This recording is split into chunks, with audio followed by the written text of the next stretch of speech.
ரூபாய். அண்மையில் பிரதமர் மோடி பிரான்ஸ் மற்றும் ஸ்லோவேகியா நாடுகளுக்கு சுற்றுப்பயணம் சென்றார். இந்த பயணத்தின் போது G7 உச்சி மாநாடு உள்ளிட்ட பல்வேறு நிகழ்ச்சிகளில் அவர் கலந்து கொண்டார். ஸ்லோவேகியா சென்றபோது இரு நாடுகளிடையே 11 ஒப்பந்தங்கள் கையெழுத்தாகின. பிரதமர் மோடிக்கு ஸ்லோவேகியாவின் உயரிய விருது வழங்கி கௌரவிக்கப்பட்டது. பிரதமர் மோடி அந்நாட்டு தலைவர்களுக்கு இந்தியாவின் பாரம்பரியம் மற்றும் கலாச்சாரத்தை பறைசாற்றும் பல்வேறு பரிசுகளை வழங்கினார்.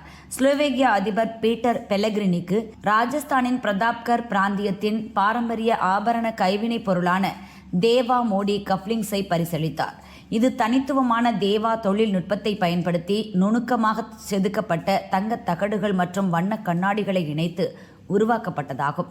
ஸ்லோவேகியா சபாநாயகர் ரிச்சர்ட் ராசிக்கு மோடி அளித்த பரிசு தொகுப்பில் பீகார் மற்றும் ஜார்க்கண்டின் பாரம்பரிய இனிப்பு பலகாரமான தேகுவா இடம்பெற்றது.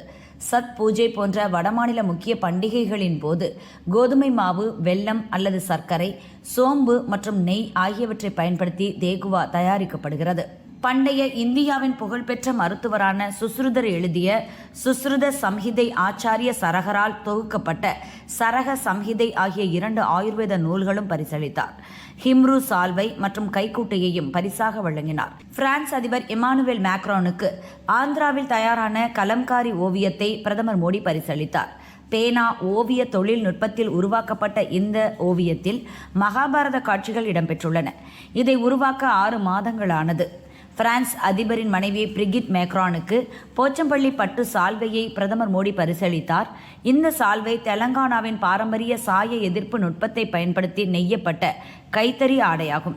இதன் வடிவமைப்பு மற்றும் மலர் வடிவங்கள் நேர்த்தியான கைவினை திறனையும் இந்தியாவின் வளமான ஜவுளி பாரம்பரியத்தையும் பிரதிபலிக்கிறது.